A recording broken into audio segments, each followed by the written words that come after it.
खालापूर आडोशी आदिवासीवाडीतील नागरिकांच्या सुरक्षेसाठी संरक्षण भिंत उभारावी आणि बेकायदेशीर उत्खनन करणाऱ्यांवर कारवाई करावी या मागण्यांसाठी वंचित बहुजन आघाडीच्या वतीने तहसीलदार कार्यालयासमोर आमरण उपोषण सुरू करण्यात आले आहे।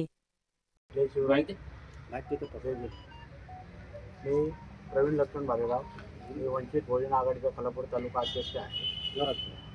आज आम्ही खालापूर तहसील कार्यालयासमोर उपोषणाला बसलेलो आहे।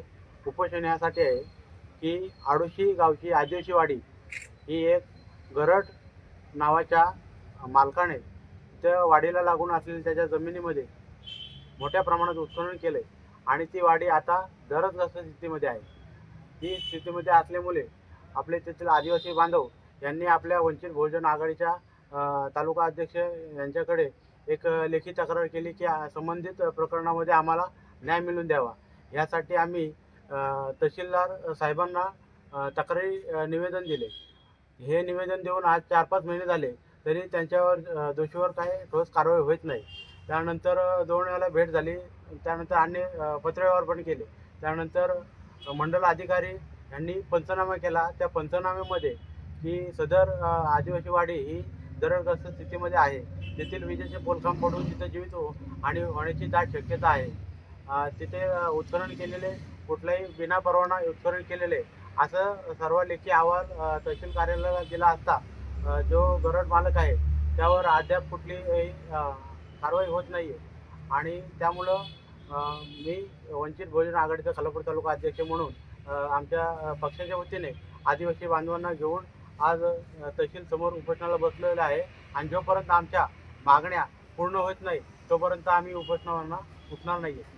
आज या ठिकाणी आपण वंचित बहुजन आघाडीच्या माध्यमातून खालापूर तालुक्यातील जी आदिवासीवाडी आडोशी येथील तिथे जे भूस्खलन झालं होतं आणि त्याच्यामुळं तिथं दरड कोसळून त्या आमच्या आदिवासी बांधवांच्या मृत्युमुखी पडू शकतात, त्या अनुषंगाने आज वंचित बहुजन आघाडीच्या मार्फत आज आपण इथं उपोषणाला आपले उपोषणकर्ते बसलेले आहेत। तर या उपोषणकर्त्यांना आज आम्ही भेट देण्याकरता आलो होतो। तसंच तहसीलदार साहेबांची पण आम्ही जिल्ह्याच्या वतीने मी स्वतः जिल्हाध्यक्ष आणि आमचे धर्मेंद्र मोरे महासचिव यांच्या मार्फत आम्ही आमच्या एक शिष्टमंडळाच्या मार्फत त्यांची भेट घेतली। त्यांनी देखील या ठिकाणी आपल्याला एक साधक चर्चेमधून आपल्याला या उपोषणाच्या ज्या मागण्या आहेत त्या आपल्याला लेखी स्वरूपात ते देणार आहेत। आणि ज्या अनुषंगाने ह्या ज्या गोष्टी होत आहेत, आज गेली 6 महिने आमचे प्रवीण भालेराव याचा पाठपुरावा करत असताना या 6 महिन्यामध्ये बरेचसे त्यांच्याकडून डिले झालं। आज त्यांनी त्यांच्या डिलेच्या त्यांच्याकडून ज्या चुकी झाल्या त्याही चुक्या बोलून दाखवल्या। आज रायगड जिल्ह्याच्या वतीने वंचित बहुजन आघाडीच्या वतीने आम्ही या प्रशासनाला इशारा देतो की जर आमच्या उपोषणकर्त्यांच्या लवकरात लवकर मागण्या जर सोडवल्या नाही आणि इथं काय अनुचित प्रकारचं घडला तर याला पूर्ण जबाबदार तहसीलदार साहेब आणि इथला पोलीस प्रशासन असेल। आणि त्याच्यानंतर ज्या पण गोष्टी कायद्याला ज्या अडचणीच्या गोष्टी कायदा सुव्यवस्था बिघडली त्याची पूर्ण जबाबदारी या प्रशासनावर आहे।